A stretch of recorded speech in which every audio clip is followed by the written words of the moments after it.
Les consultations dont vous serez témoin dans cette émission sont le fruit d'une première rencontre entre le médium et les participants.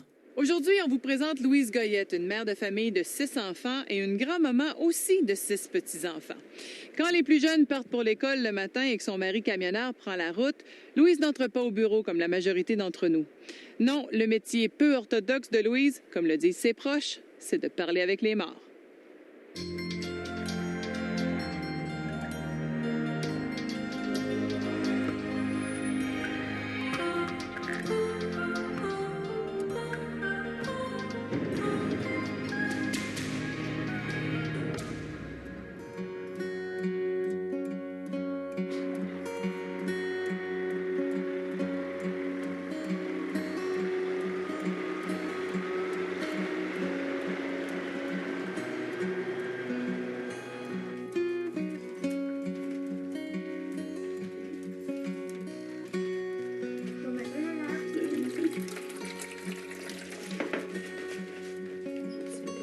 Je suis toujours la mère de 6 enfants. Je fais du lavage, je fais du ménage. Yann, faut que tu te grouilles. Tu vas être en retard. Il n'y a rien qui change dans mon train-train quotidien, sauf mon travail qui est un peu hors de l'ordinaire, mais... Bye, bonne journée. Je tire pas aux cartes. Je suis pas en train de leur dire leur avenir. Ce que j'ai comme travail, c'est de les reconnecter à eux-mêmes et de les aider à répondre à leurs interrogations pour emmener des éclaircissements. Moi, je leur permets de poser n'importe quoi comme question. Et là, je leur dis toujours, c'est pas moi qui décide s'ils vont répondre ou pas.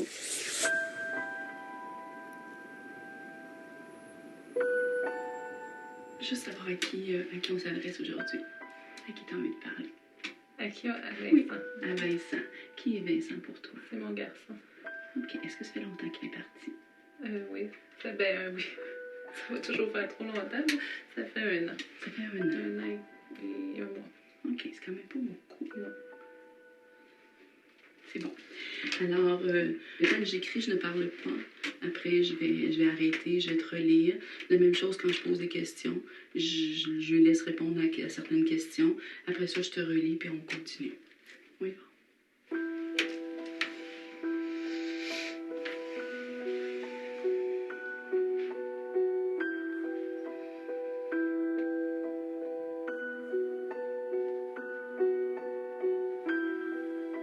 Pour moi, je te dirais que c'est très facile. Je me ferme les yeux en 30 secondes et là, je laisse entrer ce qui veut entrer dans ma tête.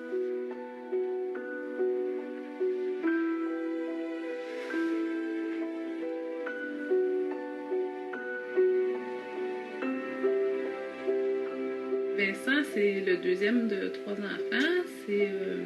C'est un petit gars tout à fait normal, très, très actif, puis tout ça. Et quand il a commencé à être malade, là, il avait 11 ans. Ils nous ont dit qu'il y avait une tumeur au tronc cérébral.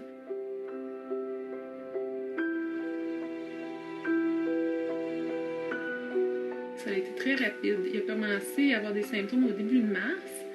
Il a été opéré au mois d'avril. Et il a fait de la radiothérapie au mois de mai. Et puis, à la mi-juin, ils nous ont dit qu'ils ne pouvaient plus rien faire. La tumeur ne réagissait pas à la radiothérapie, c'est puis ça. Et puis, il est décédé le 12 décembre, il y a 12 ans.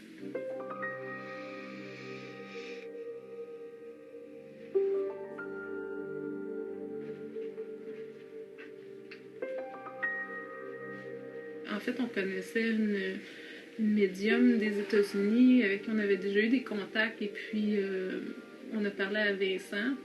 Une semaine après qu'il soit parti environ, j'avais eu une session comme une première session, et puis c'était clair, là, c'est qui était venu, puis les choses qu'ils nous ont dit, puis tout ça. Alors nous autres, on était convaincus. Là. Si vous avez déjà consulté le médium, pourquoi vous êtes ici aujourd'hui pour voir Louise? Même si Vincent nous a envoyé plein de preuves, même si on est sensibilisé, puis on a les antennes levées, puis on fait attention, puis on essaye de voir les signes qu'il nous envoie, puis tout ça, on a quand même besoin, je ne sais pas si on va arriver à bout de cette soif de preuves à un moment donné. Mais ça, c'est définitif. J'aimerais ça que Vincent m'envoie encore des choses qui vont qui vont me certifier qu'il est vraiment là, qu'il nous voit, qu'il sait qu'est-ce qui se passe. Que ça continue après. Ouais.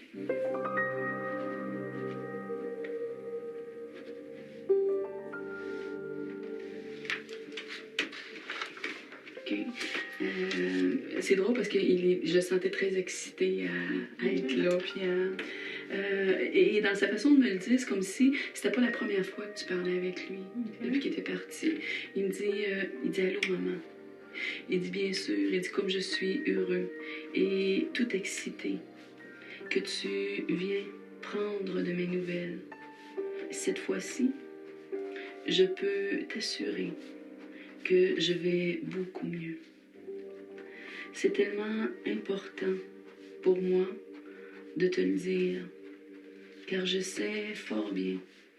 Puis là, il dit pour vous quatre, que cela est bien différent de ce que moi, j'ai la chance de pouvoir vivre. Il dit, tu sais, j'ai eu plus de difficultés et de peur pour vous. Et j'étais tellement désolée de vous imposer tout cela. J'aurais tellement aimé que cela soit différent. La seule chose où j'ai pas réussi à voir encore, c'est comment il est parti. Est-ce que ça a été long? Est-ce que c'est... en tout cas, son espace-temps me le laisse pas voir. Je sais juste que c'était douloureux. Ça, c'est des choses qui m'ont laissé voir. La tête, je sais pas ce qu'il y avait. La chose, c'était très douloureux au niveau de la tête. Au départ, quand ils viennent me montrer de quoi ils sont partis, je le ressens. Alors, il y avait beaucoup de douleur au niveau de la tête. Alors, pour moi, c'est sûr qu'il y avait quelque chose qui était là. Il dit d'abord, je m'adresse à papa. Il dit, lâche ta colère et accepte juste cette peine-là qui est en toi et que tu ne veux pas laisser s'exprimer. Tu iras beaucoup mieux après. Le père, c'était plus de la colère. Pour moi, il y avait de la colère, puis il y avait pas juste de la colère, de la peine non exprimée. C'est comme si ce monsieur-là avait besoin d'exploser en larmes, puis il le faisait pas.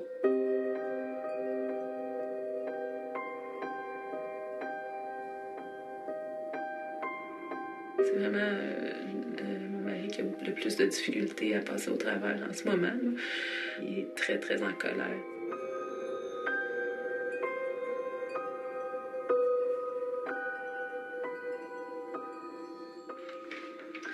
T'as d'autres enfants? Mm-hmm. OK. C'est drôle, dans sa façon de me le dire, c'est comme si pour un des enfants, il vivait de la culpabilité, puis que... En tout cas, je vais te lire, puis on va voir après ce qu'il veut dire, OK?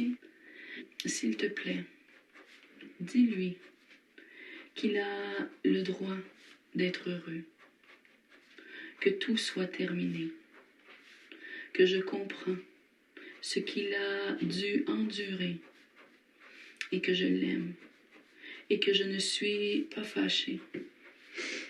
Je vais attendre qu'il soit vraiment prêt, car pour le moment, il est juste, il dit après enfoncer en lui tout ce qu'il a ressenti, car il a honte d'avoir souhaité que tout cela s'arrête.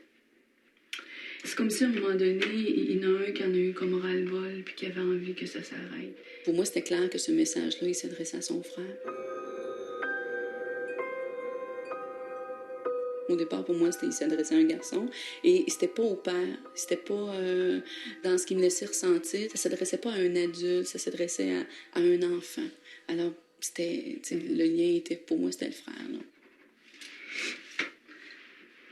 As-tu commencé à recevoir des messages? Si j'ai commencé à recevoir des messages, comment? Oui. En tout cas, dans sa façon de me le dire, c'est comme s'il était capable de te parler.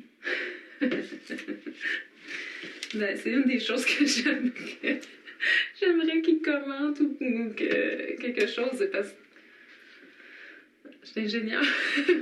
Alors, il y a un certain côté de scepticisme de mon côté. Alors, c'est une des choses que je veux savoir si c'est moi qui rêve ou si c'est moi qui me raconte des choses ou bien si c'est lui qui... C'est lui qui te les raconte. OK. OK. On continue ici. Il dit, maman, il dit, tu le sais, n'est-ce pas? Là, il dit que tu peux lui parler. Il dit que tu peux t'adresser directement à moi. Il dit que l'on peut faire ensemble. Il dit cet échange que tu fais avec la dame. Il dit cesse de douter de tout cela. Il dit laisse faire ta tête. Il dit elle n'a pas rapport là-dedans.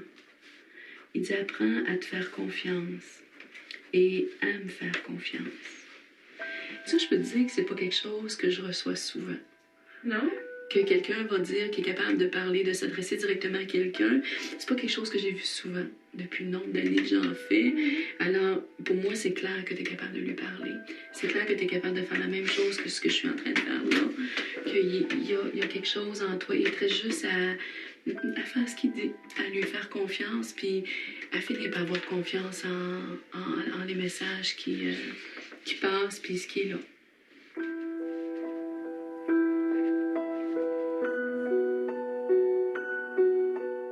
Le fait qu'elle ait la capacité de recevoir directement l'information, et c'est comme s'ils ont encore un travail à faire tous les deux ensemble.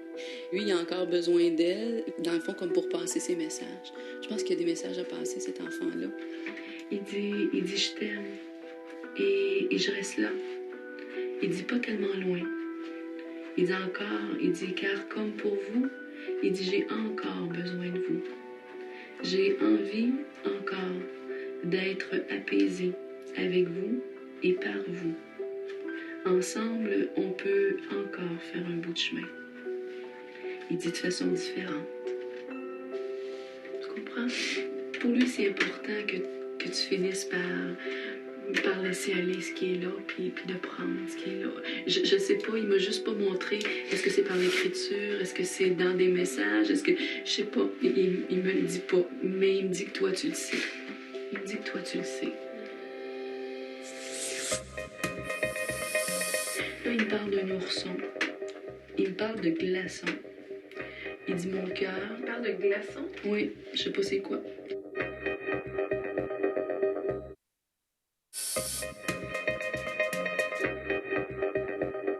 Est-ce que vous pensez que vous allez un jour pouvoir vraiment faire votre deuil de ça? Est-ce qu'on survit à la mort d'un enfant?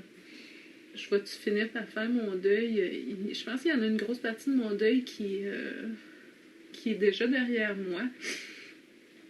Mais j'ai encore des questions sur pourquoi autant de souffrance, pourquoi si jeune, qui me reste encore à passer au travers. Puis, Vincent m'en a répondu à plusieurs de mes questions que je me posais, que j'avais crié dans la maison toute seule. Et ça fait que je me dis, s'il a fait ça une fois, probablement qu'il va être capable de le faire encore, de trouver les réponses que j'ai besoin de me faire dire pour pouvoir passer à travers de mon deuil puis continuer. C'est pourquoi non? Pourquoi si jeune? Pourquoi si vite? Pourquoi tant de souffrance? Pour lui, il n'y a pas de pourquoi.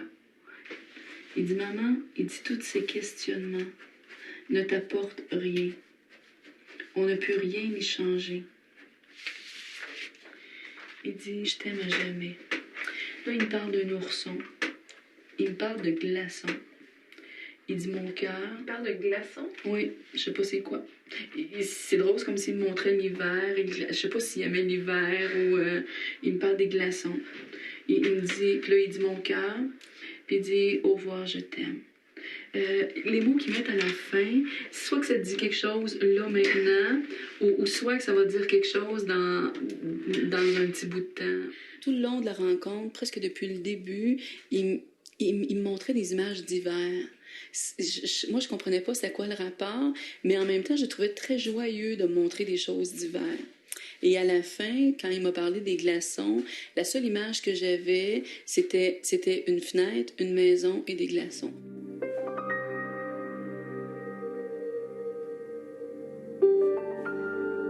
Vincent est parti le 12 décembre et puis le 5 janvier, après son départ, il y avait eu beaucoup de soleil cette journée-là dans la journée. Et puis, dans ce temps-là, ça fait faire des glaçons autour de la maison. Et puis, ce soir-là, je vais aller dans sa chambre avant d'aller me coucher. Et dans sa fenêtre de chambre, il y avait beaucoup de glaçons. Et puis, il y avait 2 glaçons qui avaient poussé comme ça en forme de V. Et puis ça, ben, V pour Vincent. V pour Vincent, puis ça défie les lois un peu de la nature. Là. Je veux dire, les glaçons, ça tombe droit, là, ça tombe pas en angle. Et puis, j'ai vraiment eu l'impression qu'il m'avait envoyé une bouée. C'est quelque chose qu'on avait discuté, lui et moi. Je lui avais dit, à un moment donné, quand il était malade, je lui avais dit, moi, si je partais avant toi, je reviendrais, puis je viendrais te donner un signe comme quoi je suis correct. Alors, quand j'ai vu le V, j'ai trouvé que vraiment, c'était dur de me faire croire que c'était pas lui, là. C'était flagrant, c'était un V, et puis c'était comme une bouée, là. J'avais vraiment l'impression. Puis quand je tombe dans des moments vraiment bas, où est-ce que je m'ennuie de lui, puis que j'ai de la misère, puis il me semble que je manque d'air, puis tout ça, je m'en sauver. Je m'en sauver dans la fenêtre.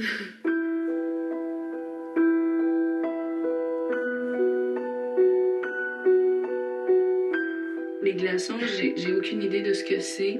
Je sais juste qu'ils montent l'hiver, mais je sais pas c'est quoi. Fait que je vais juste te le laisser comme ça. Fait que c'est à toi. C'est beau. Merci. Tout le monde est flabbergasté, là. C'est clair pour moi qu'il est là pour la guider, pour qu'elle développe effectivement son don de médiumnité.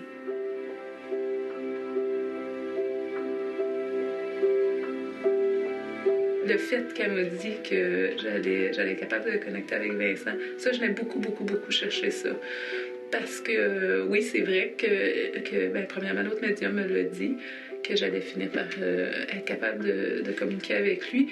Et puis, j'ai des impressions, j'ai des j'ai l'impression de communiquer avec lui. J'ai l'impression des fois qu'il m'étend des choses dans la tête, puis qu'il me répond, mais c'est toujours ma voix. Alors, je me demande des fois si je suis en train de parler avec moi-même ou quelque chose. Et puis là, quand elle a dit les glaçons, ma première réaction, ça a été « Ah, là, c'est comme... Ça, c'est la chose que ça fait 1 an que j'y demande, tu sais. Parle-moi-en des glaçons, là, parce que c'était tellement ça, mon réconfort, c'était tellement des glaçons. Alors là, ça me dit, mais vraiment, tu sais, c'est notre connexion. C'est notre connexion, là. C'est vraiment... ça, c'est sûr, quand elle m'a parlé des glaçons, ça a été un boom, là, vraiment, là.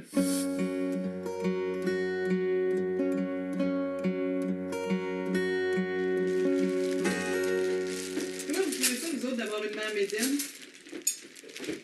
C'est spécial. Moi, je trouve ça correct. Est-ce que tu en parles à tes amis? Ouais. Qu'est-ce que tu leur dis? Ben, ta mère, mettons, il me pose comme question, ta mère, qu'est-ce qu'elle fait comme métier? Ah, elle parle aux morts, là. C'est drôle.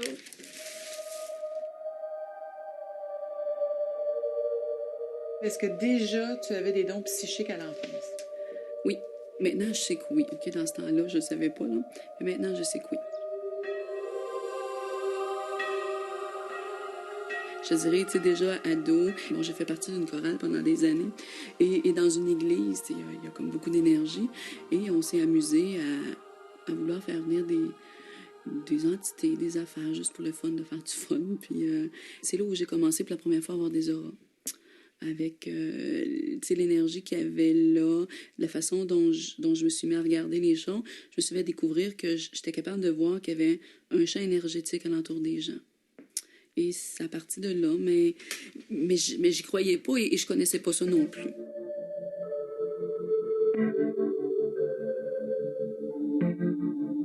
Comment ça a déclenché? Mes 2 plus vieilles jouaient avec le fameux jeu de Ouija, puis ça fonctionnait pas. Ça faisait plusieurs fois qu'ils me demandaient à me joindre à eux, puis je voulais pas. Tu sais, je disais, bon, les énergies, puis tu sais, je savais qu'il y en avait des bonnes, je savais qu'il y en avait des moins bonnes, puis là, ils disaient, viens-t'en, maman, toi, t'as beaucoup d'énergie, puis tu sais, c'est sûr qu'il va arriver quelque chose si toi, t'es avec nous autres, puis fait que je suis allée. Isabelle, mais elle était plus jeune. Mon père, ma mère. Puis c'est moi qui la tenais. Puis à un moment donné, ça s'est mis à... Tu sais, ça avançait, puis là, je la suivais. Puis là, on est arrivé sur le bord de la table. Puis voyons, coudonc, ça continue à bouger. Fait que je l'ai mis à terre. Puis je me suis mis à la suivre. J'ai fait carrément le tour de la maison avec. Là. Je me suis promenée en dessous des chaises. Puis dans la chambre, jusque dans la chambre de mes parents, dans le salon, dans la cuisine. Puis à un moment donné, on l'a remis là. Puis c'est ma mère qui l'a pris. J'ai pris le fameux triangle, puis là, j'ai lancé, puis j'ai dit, bon, ben là, regarde, ça va faire. Si vous voulez me parler, c'est le temps, je suis prête. Et moi, je me suis accotée comme ça sur la table. Là, je me sentais comme pris sur ma chaise. C'était comme si je pouvais pas, moi, me mettre en mouvement d'eux. Alors, je me suis tournée, puis j'ai dit à Mario, donne-moi un papier et un crayon, ça me dit ça dans ma tête. Donne-moi un papier et un crayon. Alors, je me suis fermé les yeux, et tout d'un coup, je me suis sentie envahie. Comme si moi, je n'étais plus en contrôle de qui j'étais, de ce que j'étais. C'est plus moi là, qui décidais ce qui était pour se passer. Et mon bras, j'avais comme... C'est vraiment comme une force qui poussait mon bras à vouloir écrire. Et j'ai laissé aller les choses. Et je me suis mis à écrire. Et le premier message que j'ai reçu, c'est on a une petite fille qui est décédée. Et c'est elle qui est venue me parler pour la première fois en venant me dire d'arrêter de m'en faire, qu'elle allait bien.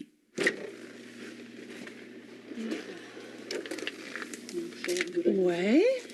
Un vrai grenier à surprise. Un vrai grenier. Oui, ici, je garde tous les souvenirs de mes enfants et bientôt de mes petits-enfants aussi. Ah, je pense que je les ai trouvés. Moi, je me servais de cahiers des enfants. d'enfants, c'est ça. Alors, regarde, ça, c'est le premier message que j'ai eu. C'est le message de Julie. Et t'es capable de relire ça? Ben oui. Oui. C'était court, hein, parce que c'était comme très intense, comme intensité. C'était la première fois que je recevais une énergie vraiment, vraiment aussi forte. Là. Puis, tu sais, mon petit côté Thomas faisait que j'étais comme en bas de ma chaise, là, c'était le cas de le dire. Puis elle me dit, maman, cesse de t'en faire, je vais bien et je t'aime. Avec amour, ta petite Julie. Et ça, c'est le 30 septembre 95.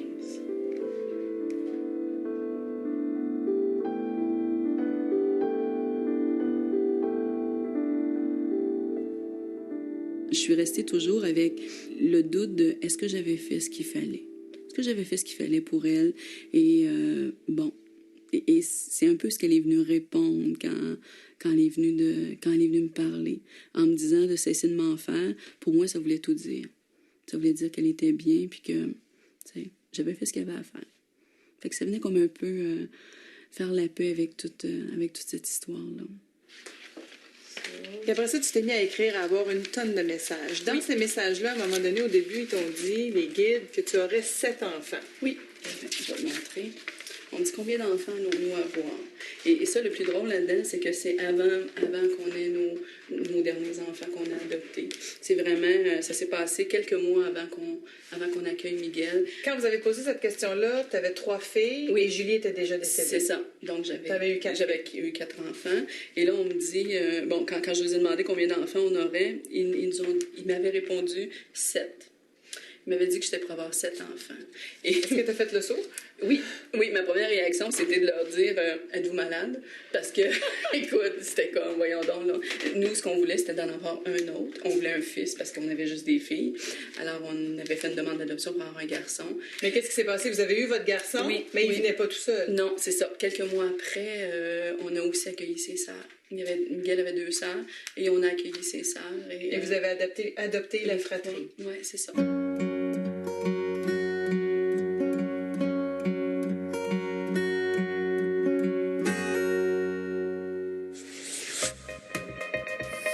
Dans les premiers temps, j'avais de la difficulté à dormir. Je les entendais continuellement.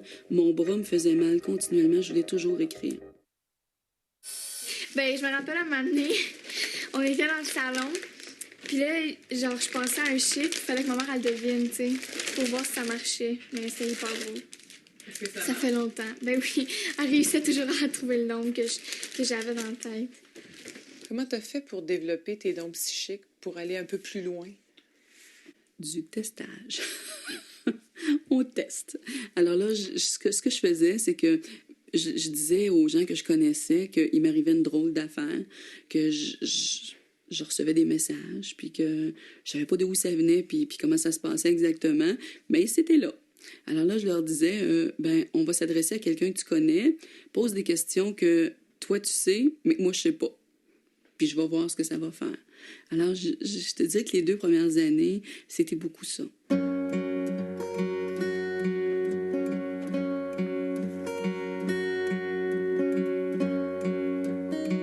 Ton chum est camionneur. C'est quand même assez traditionnel comme métier. Comment, lui, il réagit à ton métier peu traditionnel? Je dirais que Mario est... C'est mon fan numéro 1, je pense. C'est celui pour lequel... C'est lui qui m'a poussé à continuer. Parce que si lui n'avait pas été là, je ne sais pas si je serais assise ici en train de te parler. Parce que moi, j'aurais arrêté.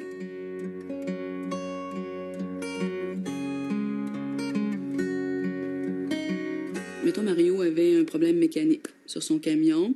Alors là, je demandais au mécanicien.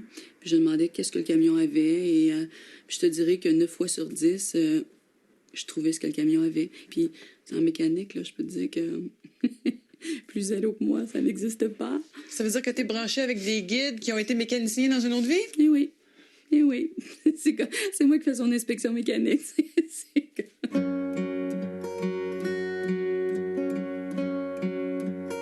Quand j'étais enceinte, j'ai demandé, premièrement, si c'était un gars ou une fille. Puis, elle m'a répondu que c'était un gars. Puis là, finalement, j'ai eu un garçon. Puis la date de mon accouchement aussi, elle m'avait dit ça va être telle date, puis ça va prendre combien tant d'heures pour accoucher. Puis c'est ça qui est arrivé. J'ai accouché le lendemain matin, mais mes contractions, puis j'ai crevé mes os la date que ma mère avait dit. Ouais. Puis quand je l'ai appelée pour dire je pars pour l'hôpital, elle a dit je savais, j'étais en train de parler avec ton bébé, j'étais en communication avec ton bébé. Puis ça a dit c'est drôle, je savais. Ouh! Ça te fait quoi, toi, d'avoir une mère qui parle avec ton bébé avant qu'il soit né? C'est bizarre, un peu. Je veux dire, quand elle a commencé ça, j'avais juste 10 ans que je croyais plus ou moins, mais à force de voir du monde qui sont venus la consulter, puis aussi j'ai assisté une fois une personne qui était vraiment sceptique, puis elle a posé des questions que ma mère, elle pouvait pas être au courant, puis que ma mère, elle a répondu vraiment les bonnes réponses, que là, j'ai fait, c'est vraiment vrai, qu'est-ce que ma mère a fait, puis qu'est-ce qu'elle dit, puis... c'est bizarre un peu, mais c'est fun. Les 2 premières années, j'étais en transe plus profonde. Parce que moi, ça me rassurait de savoir que j'étais complètement plus là. Pour moi, le processus de transe profonde, c'est que de ne plus avoir de contrôle sur moi. C'est plus moi qui décide si j'écris, et moi, j'ai fait l'écriture les yeux fermés, en transe, pendant plusieurs années. Je veux dire que les 2-3 premières années, j'étais pas capable d'ouvrir mes yeux.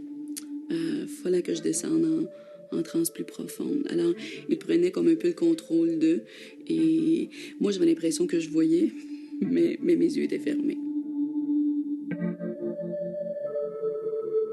J'aurais pu écrire 24 heures sur 24. Dans les premiers temps, j'avais la difficulté à dormir. Je les entendais continuellement. Mon bras me faisait mal continuellement. Je voulais toujours écrire. Et après quelques semaines, un jour, je leur ai dit, là, regarde, ça va faire parce que il faut que je continue ma vie. Là. Je suis une mère, j'ai des choses à faire. Je ne peux pas juste écrire. Alors, ça a comme un peu fermé la porte. Puis là, je leur avais dit, quand je vais vous ouvrir la porte, ça va me faire plaisir de vous accueillir, mais pas tout le temps, non.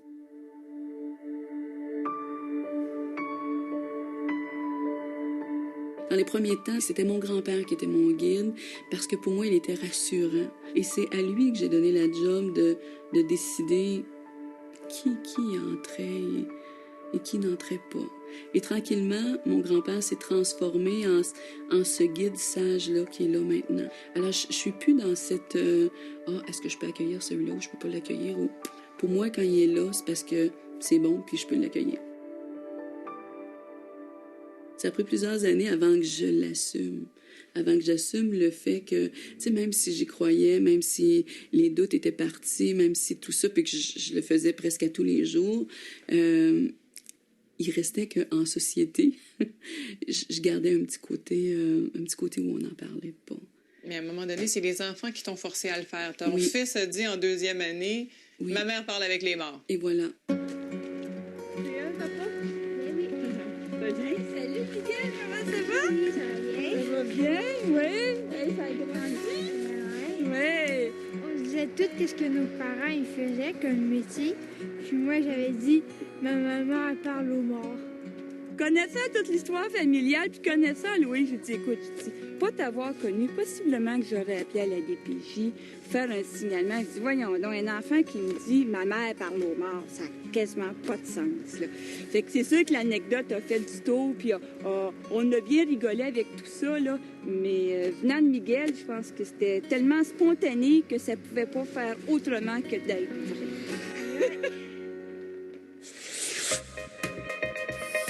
Il va jusqu'à dire... Est-ce que c'est moi que tu as envie de venir rejoindre? Ou tu as envie de vivre ta vie?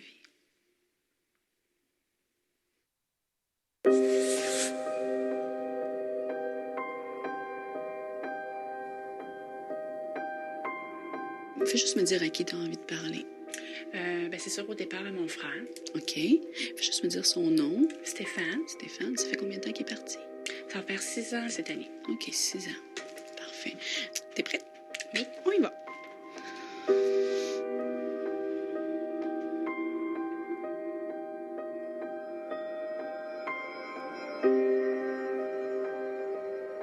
C'est sûr que moi et mon frère, on était 13 ans séparés. C'était mon souhait le plus cher de le retrouver. Puis quand je l'ai retrouvé, disons que c'était au salon.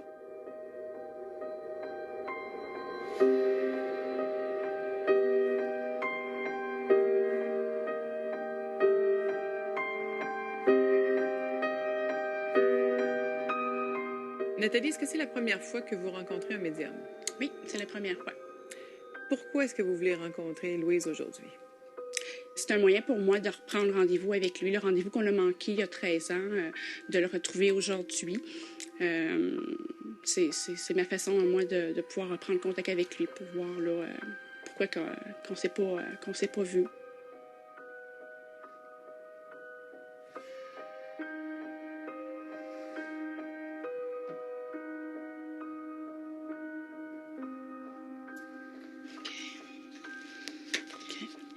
Alors, il s'adresse à toi en disant « Bonjour, ma belle. Comme je suis heureux. » Il dit « Tu n'as pas idée. » Il dit « Je me sens un peu fébrile de me ramasser. » Il dit « Là, devant toi. » S'ils passent par moi, c'est qu'ils se servent de moi. Alors, c'est moi l'outil, donc ils vont prendre mes mots, ils vont prendre ce que je suis. Fait que des fois, la livraison du message n'est pas dans le parler qu'eux avaient. Il dit d'abord, je vais te dire que je vais bien, que je me sens beaucoup mieux. Il dit, tu sais, même si cela a pu paraître pour certains un événement hors de contrôle, il dit, je t'avouerai que pour moi aussi, cela fut loin d'être facile au départ. On était en chicane par rapport à ma mère. Elle avait eu des problèmes de santé. J'étais à l'adolescence, j'avais 16 ans. Moi, ma façon à moi de réagir, c'est que j'étais très agressive envers elle. Je n'étais pas très, très gentille. Lui, il l'acceptait pas. C'est ça, on s'est chicané, une paquetée. Après, on s'est perdu de vue, carrément perdu de vue. J'aimerais savoir pourquoi que la vie a fait qu'on s'est séparés, pourquoi qu'on n'est pas venu à bout de se voir. Avoir son pardon, parce que, tu sais, finalement, c'est un peu à cause de moi qu'on s'est chicané. Savoir qu'il m'en veut pas, savoir qu'il sait que je l'aime, puis qu'il me le dise aussi. Est-ce qu'il m'en veut? Est-ce qu'il m'en veut, le fait qu'on s'est perdu de vue? Il dit non, non et non. Il dit, je ne sais pas trop en quelle langue. Il dit, je devrais te le dire. Il dit, tu n'as rien à porter. Il dit, ma vie était ma vie. Qu'est-ce que tu fais à penser que tu aurais pu y changer quelque chose? Nat, ce que nous avons passé, l'un et l'autre, fait partie de notre expérience de vie. Il dit, ben oui. Il dit, c'est vrai que l'on aurait pu mettre terme à tout cela bien avant. Mais c'était de même.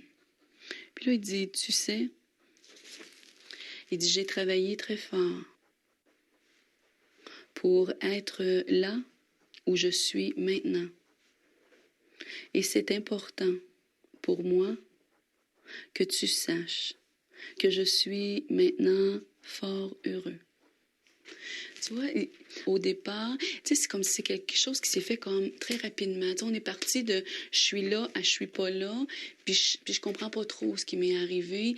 Le fait d'être rendu de l'autre côté, il y a comme quelque chose où il n'a pas accepté. Bien, c'est sûr, ça s'est fait très rapidement. Il a fait une thrombose, puis il y a eu des caillots qui se sont ramassés au poumon.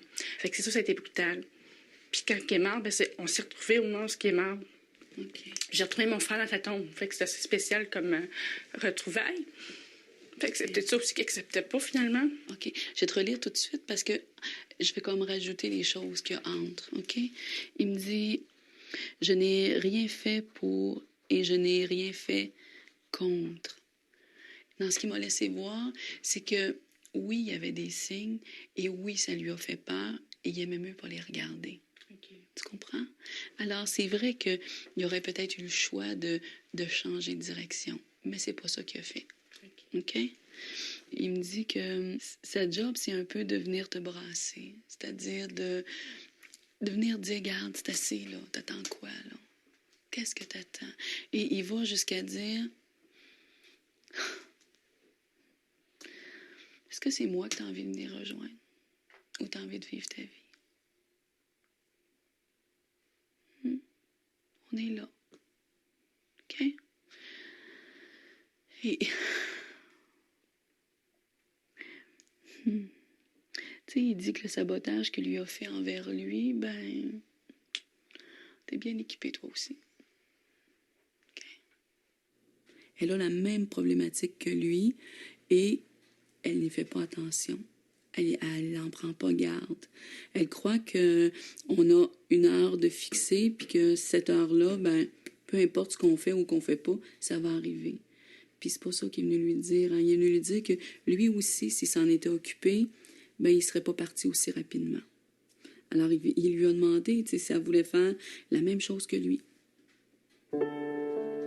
Il dit, moi, je sais aujourd'hui que moi, je peux faire quelque chose pour toi. Il dit, je peux t'aider à prendre ta place. Il dit, c'est tellement important pour moi que tu laisses ce qui appartient aux autres pour te centrer un peu sur toi.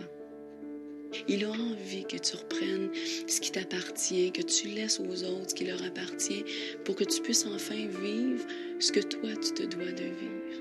Tu comprends? Il y a en toi beaucoup de choses que tu as... Il continue de me dire, Dizzy qu'elle vide ses valises. Tu comprends-tu? Il faut que tu... Et tout ce que tu traînes beaucoup de choses qui viennent de loin, puis t'emmènes ça, puis t'en rembarques par-dessus, puis tu continues. Tu comprends? Pour lui, ça n'a pas de bon sens. Elle a vécu beaucoup de choses qu'elle a un peu comme emmagasinées. Puis c'est drôle parce qu'il montrait l'image de plusieurs valises. Alors, c'est comme si elle vivait un coup que ses valises étaient pleines, là, on en remplissait une autre. Après ça, on en remplissait une autre. Alors ça, j'ai trouvé ça particulier dans sa façon d'être, là. Mais c'est comme si ces valises-là, elle n'ose pas trop les ouvrir pour aller voir ce qu'il y a à l'intérieur, puis enlever ce qui est là. Tu sais, pour toi, c'est comme c'est normal, c'est naturel, parce que c'est ta façon d'aimer. Mais pour lui, c'est dérangeant. C'est dérangeant parce que toi, tu t'en laisses pas beaucoup de place. Okay? Et tu sais que même s'il te dit qu'il faut que tu vives pour toi, il faut aussi que tu réalises qu'il y a des gens aussi qui dépendent de toi. Hein? Oui. Et pour tes enfants, tu es la personne la plus importante au monde. Prends-toi en main. Choisis de vivre ta vie comme elle se doit. Non pour les autres, mais bien pour toi-même. Et aussi, d'être à l'affût de ce que la vie t'envoie comme message. C'est ce qu'il avait envie de partager avec toi aujourd'hui. Nathalie, je t'ai et je t'aime toujours énormément. Laisse ce qui est arrivé en arrière, s'il te plaît. Prends la place qui te revient. Tu comprends? Au revoir. Je t'aime énormément.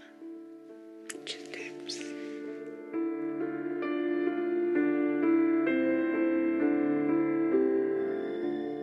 Il fallait que quelqu'un lui dise ce qui a été dit aujourd'hui. Parce qu'effectivement, c'est comme si elle s'en allait pas du bon côté. Il me brassait un petit peu au niveau de ma santé, des choses que, effectivement, je ressens un peu qu'est-ce qu'il ressentit, lui, avant qu'il décède.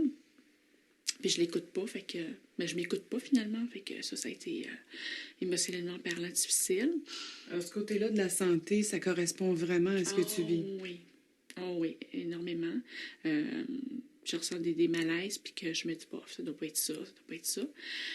Puis qu'ils me le disent, ben ça fait peur. Mais en même temps, je me dis, regarde, prends-toi en main, là, comme qu'il dit, là, m'a me botter les fesses. Il y avait comme une urgence. Il y avait une urgence à lui dire qu'elle devait se prendre en main. Vas-tu prendre tes médicaments? Oui, je vais prendre mes médicaments. Là, j'ai dit à mon chum tantôt de m'aider à prendre mes médicaments. Mais j'y pense pas. J'y pense vraiment pas. Vraiment pas. Mais il va sûrement être là pour me le rappeler. Est-ce que tu dis aux gens autour de toi, dans ton entourage, que ta mère est médium? J'en parle pas beaucoup. Mais là, tout le Québec va le savoir. Est-ce que ça va te déranger?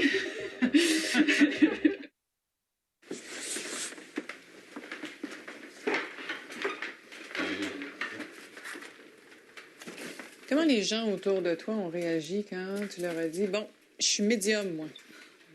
Je sais pas si je l'ai déjà dit. En tout cas, la famille proche. Est-ce que j'ai déjà dit comme ça, je suis médium? Par la force des choses, ils ont fini par s'en apercevoir. C'est ça que je le fais beaucoup plus avec les autres qu'avec mes proches, parce que pour moi, c'est important de continuer d'être une personne ordinaire.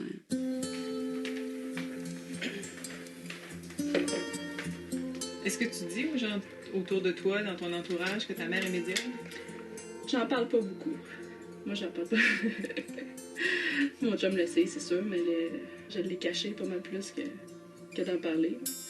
Est-ce que tu le cachais parce que t'avais honte ou parce que t'étais pas sûre? Ou... Non, mais c'est plus les réactions. Je veux pas, c'est un peu un sujet tabou, mais je veux pas passer pour une folle non plus, là. Je pense que tout ce qui a rapport à la vie après la mort et puis toutes ces choses-là, c'est un tabou, les gens en discutent pas. Et puis, cependant, quand on prend les gens seuls et qu'on en parle avec eux autres, ils ont des croyances, puis ils ont un côté spirituel qui n'est pas dévoilé dans la vie de tous les jours et qu'on discute pas autour de la table ou quoi que ce soit quand on est en groupe. Mais c'est là. Je me suis rendu compte qu'il y a beaucoup de monde qui sont intéressés, puis il y a beaucoup de monde aussi qui sont capables de faire ça, à qui j'ai parlé, qui disent « Ah, moi, je connais une personne qui est aussi capable de parler avec les esprits, puis c'est ça. Ça m'a amené plus à en parler, mais je vais pas croiser quelqu'un sur la rue et dire ma mère est médium. » Il faut que je sois sûre que la personne y croit ou est ouverte à ça. Bah, c'est ça. Et quand c'est le cas, est-ce que tu en parles? Ça arrive. Mais j'irai pas dire à tout le monde, hein, ma mère... Mais là, tout le Québec va le savoir. Est-ce que ça va te déranger? Tu veux vraiment que j'aime pas?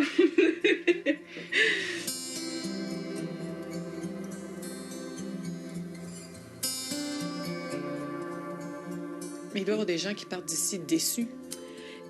Oui, mais ça m'est pas arrivé souvent. Sauf que j'ai quand même assumé maintenant, parce que j'ai appris, pour avoir parlé à d'autres gens qui les connaissaient par après, que des fois, c'est parce que c'était pas la réponse qu'ils voulaient entendre. Et la réponse, ben, je la forge pas. Je ne fais que prendre la réponse qui est là.